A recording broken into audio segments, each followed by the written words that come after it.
can you give us? Can you tell us some examples of actions you have performed recently with the organization? So, just picking up from investigations, we've recently just completed one of India's largest undercover investigation into fish farms in India. So, we investigated about 248 fish farms and uncovered the conditions that fish are being kept in India. And what we found was absolutely atrocious. Water quality is really bad. There are heavy metals to be found. Methods of slaughter are really, caused immense suffering, to the fish. That was quite significant because in India there is a massive push just now for growing aquaculture. There's a promise to double farmers' incomes, and it's going to be done on the back of livestock and animals. So increasing intensive fish farming, increasing dairy farming, poultry. So undercover investigations at this point in time into some of these issues are super important to be able to raise this issue with different policymakers and lawmakers to showcase that this is what is happening and why we need to make sure that and especially in the time of the pandemic, that we ensure that our policy and systems are sustainable. They follow the One Health, One Welfare guidelines that are set. So the fish work that we did was one of the most recent investigations that we did. Another thing that we have recently done is that we've been sort of working on a campaign to end the use of animals in circuses, and we recently went to court. I think last year we went to court on that, especially after COVID. There were a lot of stories doing the rounds about circus owners not feeding their animals and taking care of their animals. So we filed an urgent application in court to try and get those animals out. And the great news is that now, when we started this campaign, I think we started it about 4 or 5 years ago, and there was about 30 to 40 circuses using animals that time, and now there are only 6 as a result of our sustained action over the years. So that's been really, really positive to be able to see that. We are also, when the pandemic came about in March last year, we worked with 100 doctors to also reach out to the Ministry of Health to raise this issue, and we are continuously raising this issue at different levels, at the national level, at the state level. The issue of meat markets and the pandemic and other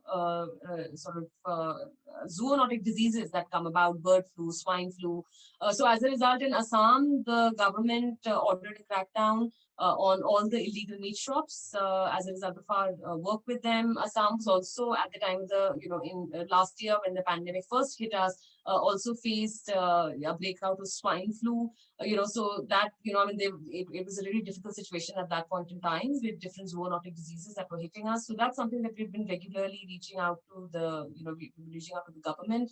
And finally, because, it's so clear now that we are in the situation that we are in globally because of our broken relationship with nature. Last year, we tied up with a well-known rap artist, Baba Sehgal in India, and launched a campaign called Eat the Plant, Not the Planet.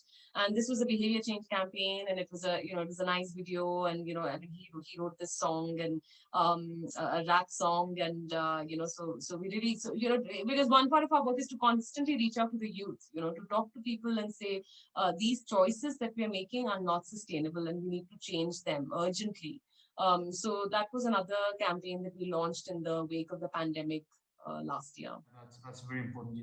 You also mentioned the circus business, and people should be aware that all those animals, if they do all those fantastic tricks, it's because they have been starved and punished and beaten. Absolutely. And also, it's not within the behavior and the biology of these animals to perform these unnatural tricks, so to be, it lacks the most fundamental rights that need to be recognized, rights of dignity, rights of bodily autonomy, rights of, to live without exploitation, rights to be with their own kind and exhibit their own natural behavior. So, I mean, it is deeply exploitative to make these animals do these tricks for our, for our very superficial entertainment, especially at a time and an age when, we need to be supporting local artists to perform their arts. We need to conserve local arts, and that's what we need to be encouraging. We need to be encouraging human art and human art forms, and really give up these archaic entertainment sort of methods, like using animals in circuses. And the training methods are absolutely brutal. The training, they're deplorable. The way that animals are trained, it's extremely cruel. And then even after the animal is trained, the whole life of an animal, I mean, they're crammed in small cages, transported from one place to another, and often without access to healthcare and adequate nutrition, and some of the investigations, we released a report several years ago, some of the investigations that we did,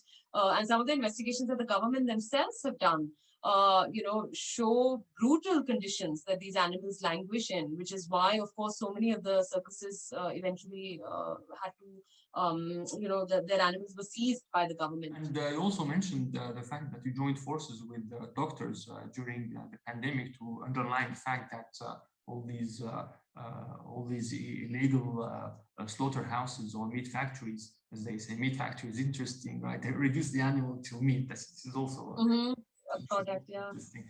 Yeah. Did you notice a much better response when the issue is also about humans and not just animals? Is there like a better response from the justice system or the government when you also say, oh, humans are also hurt by these illegal slaughterhouses? Is there like predominant anthropocentrism, basically? Yeah, sadly, yes. I mean, I say sadly because I wish and I dream of a day when that doesn't happen, that animal lives matter for themselves. But certainly I mean, the fact of the matter is that our institutions, our legal system, our laws, everything is,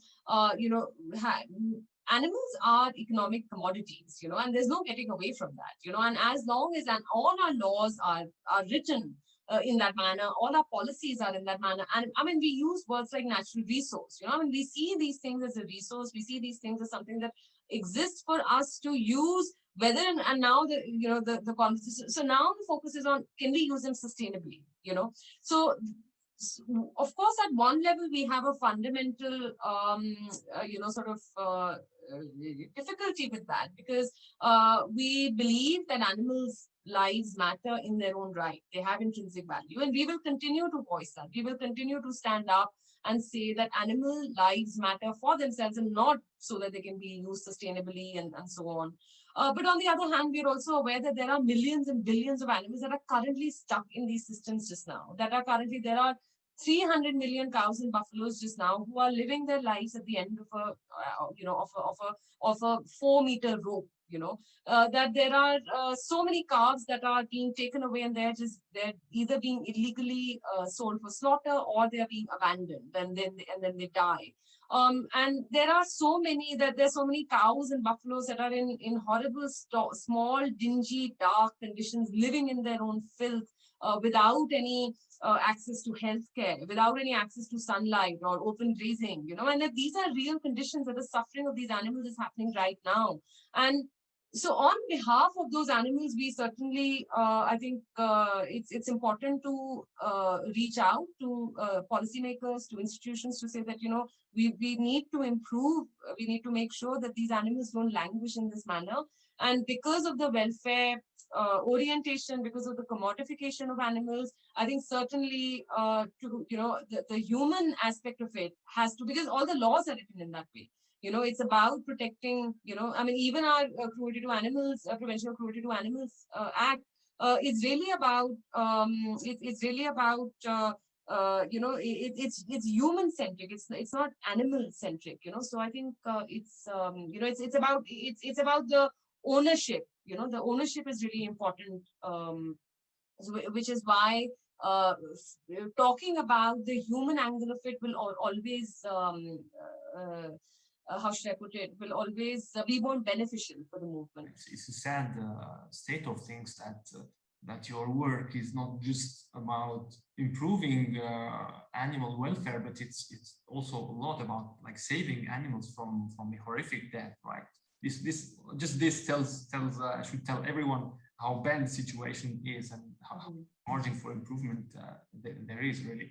And the worst is, of course, or well, I don't know, it's a question actually, but it seems to me the worst is, of course, all these industrial plants where animals are slaughtered at an industrial pace, probably hundreds per second. I'm thinking about the chicks, you know, the male chicks, which have no economic use, right? So they are immediately destroyed, right? What can you tell us about that? I mean, in India, there are, the animal husbandry is quite, is mostly disorganized. And by disorganized, I mean that there are smaller farms that exist. To use the example of dairy again, it's a cooperative model that we follow. So we actually campaigned against the first mega dairy that was proposed to be set up in India, which was going to house 40,000 cows. But typically, there are certainly some large farms for poultry for sure. But mostly there are smaller farms that exist across the country. But we still have intensive animal agriculture. It's not that the conditions are the same. So there is no grazing, there is no access to sort of outdoor space. There is no the allocation is really small. So it's not this, it's not that intensive conditions are not here in India. They're very much here. They are the way that animals are farmed. It is as horrific as the industrial farms that exist elsewhere. But the scale and the scale is also significant. The number of animals are also very significant in India. But the model is different. So we have a lot of sort of small, medium sized farms, which aggregate to create the scale of animal suffering.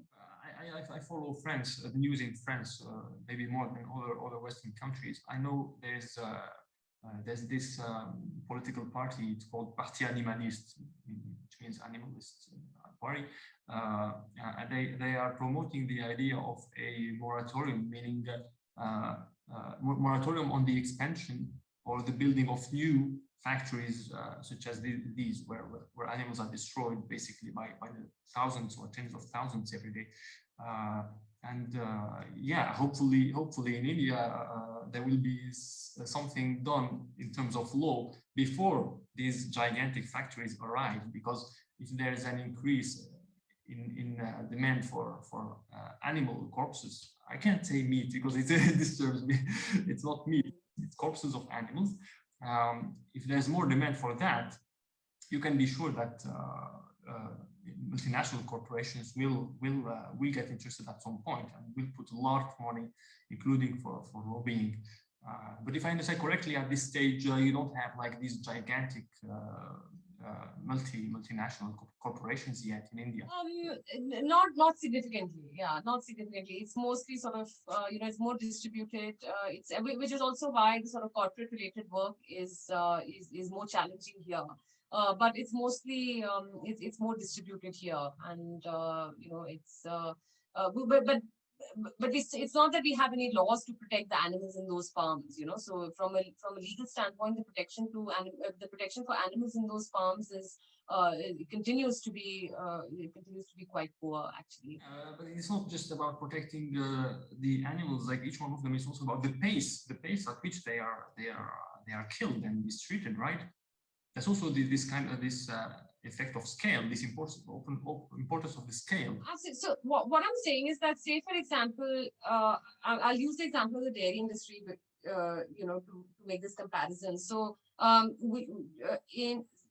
you may have one dairy which has like 40,000 cows in one place, and you're milking them, and it's mechanized. In some ways, what we find with the larger, say, a mechanized dairy, because they will have more space, at least just now, the the conditions will not be any worse than the smaller farms, because they will typically, because there's so many cows and buffaloes there, they will typically have a full-time vet or at least a visiting vet. Whereas for the smaller farms, there is nothing like that. And because the laws are so poor and the laws are in terms of sort of specific law, there's nothing specific to dairies in India.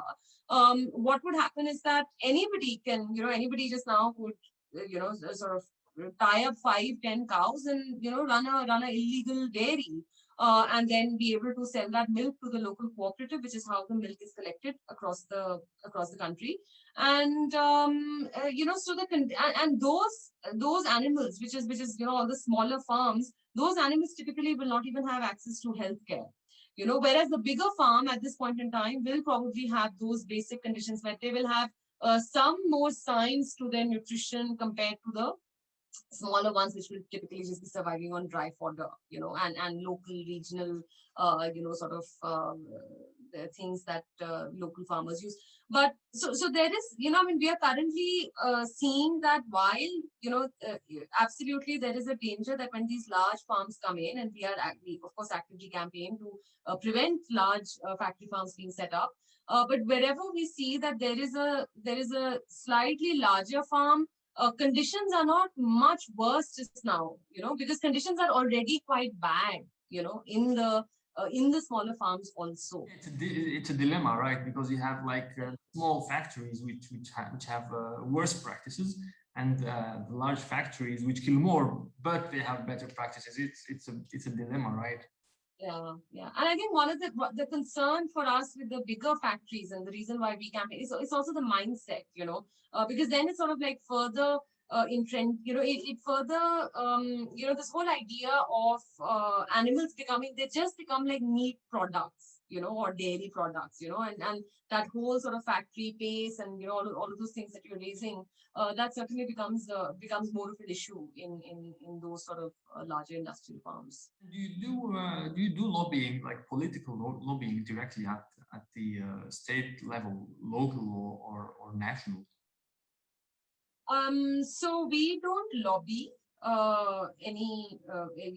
we don't do any lobbying, but we do work with the government and we do work with policymakers. And the work that we do is to,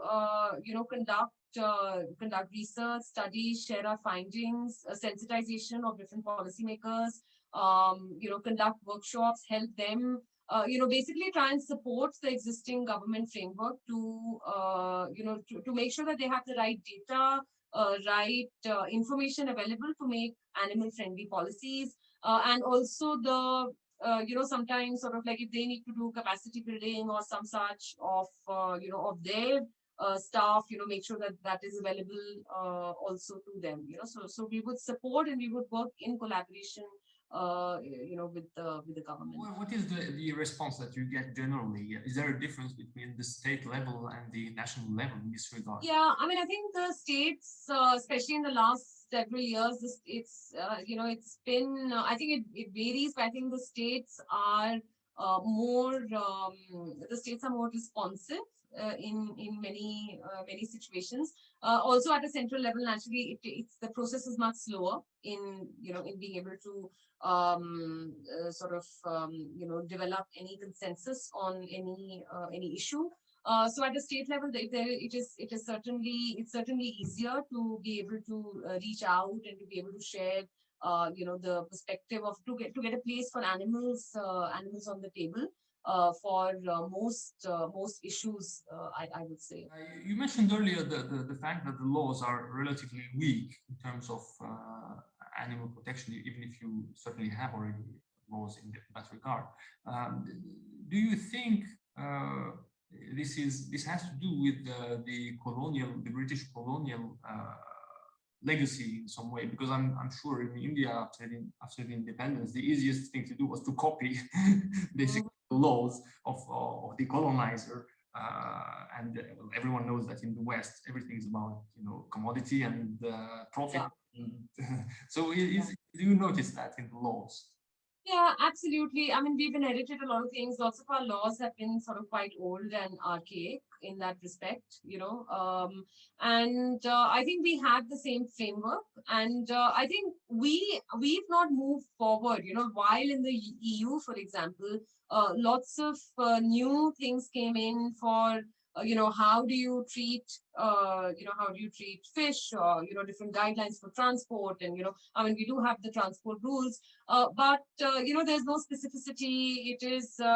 There are a lot of loopholes. It's open to interpretation. So our laws have not really, because animals have not been a priority, our laws have not really been updated, to match the more, I mean, there are more guidelines now available in other parts of the world. And certainly we've inherited the whole idea, the whole unnecessary suffering, this distinction between necessary and unnecessary suffering and so on. So absolutely, I mean, we've inherited that framework, and we've not updated it.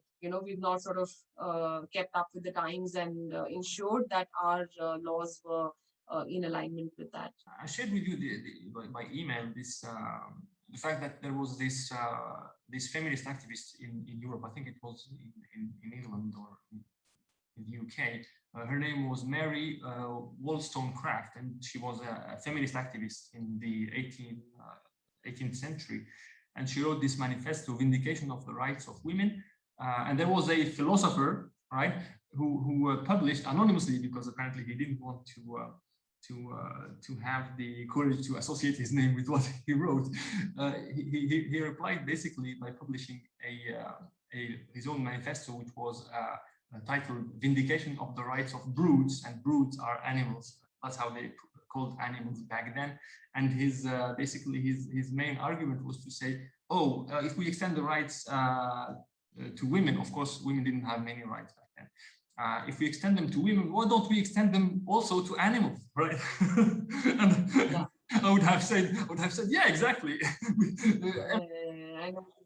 So yeah, this shows somehow how, in my opinion, but you tell me what you think. How much all these fights, the feminist fight, the animal rights fight, the anti-racism fight, and anti-ableism fight, how these fights should all converge at some point, because the enemy is the same, right? It's this idea that puts the white man, animal-eating white man at the top, right? This is basically the gist of this ideology. What do you think about that? Yeah, I mean, I think they're all, like you said, they're all the idea of, they share one common root of oppression. And that root of oppression is that our body, based on what our biological body is, we have different roles. So if I'm a woman, I will have a different, and between men and women, it is a sexualized division of labor. Between animals and humans, there's a different division, so based on what the biology is, the white men, and I'm not saying this as sort of like, I think, for example, patriarchy is upheld by women also, I mean, I think we are all conditioned in that system, and unknowingly, I mean, I think we are all a part of it, but it becomes this idea of otherness, and then the people in power and the people with privilege exploit those without power and without privilege. And that's the fundamental root of oppression across all issues that we see. The fundamental root is that people with power are oppressing those without power. And, I mean, with women and animals, of course, like it's so obviously related to our bodies and biology, right? And then it seems so strange to somebody like me that how can we tackle and challenge one oppression without talking about, while completely ignoring, operation of a different kind. It's like, it's the same problem, I mean, they're just different symptoms. So we need to, and this does not suggest that all of us become, that we all work in different areas, I mean, I think obviously we need to be strategic. We need to ensure that the work that we do achieves impact and all of those things. But I think intersectionality, I think, is really about understanding that these are interlinked issues and making sure that if I'm working for animals just now, because that's my conditioning. Those are my experiences. I mean, my dad was in the forest, and maybe if my dad was working or my mother was working in a feminist organization, maybe I would have been a feminist today. So all of us have different conditioning and experiences, because of which we choose our form of activism and work. And whatever it is that we're doing, it has to integrate all, the ideologies as much as possible of all these different forms of struggles. So if we are talking about animals, we need to include the narrative of women in it. We need to include the narrative of minorities, Dalits, religious minorities. A struggle that is so alive in India just now. We need to critique capitalism, and the whole power relationship there, and because again, animals and nature is seen, like we've been talking, as produce. And who's owning those means of production of a cow? Who's owning the means of production of milk? I mean, a cow doesn't even, a cow is not even owning that. Is the cow even I mean, I think it's a product or means of production. And I think all of these, it needs to be seen holistically. It can't be seen, with a single lens of, oh, I just care about animals, and, that's all I need to work on, and everything else I don't need to look at. Doesn't mean that we don't spend, that we, of course, we need to spend focused energy on one strategic goal and one strategic issue, but it can't be in isolation. It can't be without context. It has to involve, the world in which we live in, the evolution of all these different thinking that we've been able to come at with different struggles. Good point. It's this ideology, this toxic ideology, which has led to the decolonization of India. And well, I'm from Algeria. Same thing with Algeria and most of Africa, if not all of it, and so many other countries and continents. It's at the heart of it is really this idea of creating divisions and categorizing people, and this notion of otherness. Something that is other than white men is inferior de facto, and should be treated as inferior. Yeah. So on the field today, do you have instances where you converge, where your animal rights fight has converged with anti-racist movements or feminist movements? Yeah, God, I wish I had like many examples to give you. Unfortunately, I don't have many examples to give you. What we certainly try and do is that we at the two levels. One is that at a sort of, I don't want to call it micro to trivialize it in any way, but to constantly express our solidarity, with other sort of other struggles, and also make an active effort to reach out to other struggles in India, to other organizations and issues. For example, with the work that we were doing to reduce dog conflict in India, we reached out to organizations working for children, because children are the ones who are getting, who often get a lot of dog bites. So people working on, environmental waste management issues, just to make sure that our approach was not just sort of singular, but intersectional. So we engage in those sort of consultations to make sure that we are getting multiple stakeholders involved. We've organized a couple of meetings to get human rights people also involved to talk about animal rights. And most recently, we're also now involved in setting up a dialogue between different stakeholders, coming from farmers, coming from public health, nutrition, labor rights, all of these, climate change, biodiversity, and of course animal welfare, to dialogue about this at a more macro level. So we try and do it at both the levels, and of course internally at the organization, constantly thinking about what does it mean to how do we keep our organization diverse and inclusive and safe for women, and make sure that that we are providing the right opportunities. So at different levels, like this is something that we are actively trying to ensure that it integrates with the different things that we are doing. Sounds great, and I think it's the start of something, hopefully something bigger, not just in India, but everywhere, because I think there's more consciousness by the different categories of the oppressed that the enemy is the same. It's this ideology. This imperialist, racist, colonialist, misogynist, anything you want, ideology, everything is in there.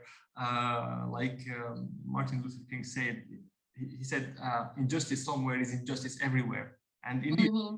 some sort of injustice somewhere, soon enough, it will spread absolutely everywhere in all kinds of all sorts of forms. I shared also with you the saying of this sociologist, Abdel Malik Sayad, who had studied the immigrants' condition in France. And he said that to exist means to exist politically, means to have political representation. Today in India, does the animal rights movement have a political representation somehow? I Yes and no. So there is a um, there are some MPs in India, members of parliament, who have who are vocal and long term and sort of really with amazing contributions to animal welfare in India. So we certainly have that. There isn't a organized, there isn't a organized sort of political representation for animals, so that's lacking, but we certainly have some MPs who are quite vocal and speak up on the animals issue and actively work in the animal movement to advance this issue. Yeah, the problem is that animals cannot organize, non-human animals, they cannot organize in terms of political or what. So it's just humans basically who can speak for them, who can speak for them. And yeah, like, this is a big issue. The non-human animals, because we are human, we are animals too. They cannot they cannot have this voice. So today, is there an intention in the animal rights movement in India to maybe organize politically? Do you discuss that when you meet with other organizations? Yeah, I mean, I've heard sort of like some conversations, not just in the animal space, but in the wider environmental plus animal sort of space. That there have been some conversations. I don't think there's been a conversation like that within the animal movement in itself. But certainly in the wider space, mainly coming from non-animal people who have a, who have an inclination to include animals in the narrative. There has been some conversation, but nothing at, nothing at any significant level, but that's not to say that it's not needed or that we won't get there. But at this point in time, we're not there yet. Yeah, it's probably one of the next steps of your work, and thanks to your work and all your colleagues and volunteers. To conclude, Varda, can you tell us what is your advice to animal rights activists? What you have learned so far from your own endeavor and experience? What would you recommend to them? I always, like, whenever I'm asked this question, I always say I know lots of things that one should not do because I have made more mistakes than but I think my one of my greatest learnings would probably be to just to show up and to show up and to get the job done. And what I mean by that is to really not get caught up in all the other things like conflict and not having the perfect strategy or not having all the conditions right, or there is immense animal suffering at stake, immense. The scale is immense, the tragedy of it is immense, and we all need to keep our we need to keep our heads together, and we need to really sort of roll up our sleeves and just throw ourselves in this movement together, supporting each other, and address this as a group, as a team, and I'm really talking about the wider movement. We need to really sort of do this together because it's really a David versus Goliath fight. We are nowhere near a critical mass. We are a tiny minority globally. It's not something that is mainstream by any means. So I think really sort of we need to be more compassionate, more accepting of each other. We need to learn to work together, and we need to just get on with it. We need to sort of like really understand the urgency of the situation that we're in. That the animals are in, the immense suffering that they have to undergo every day, and to be able to do what we can to alleviate that.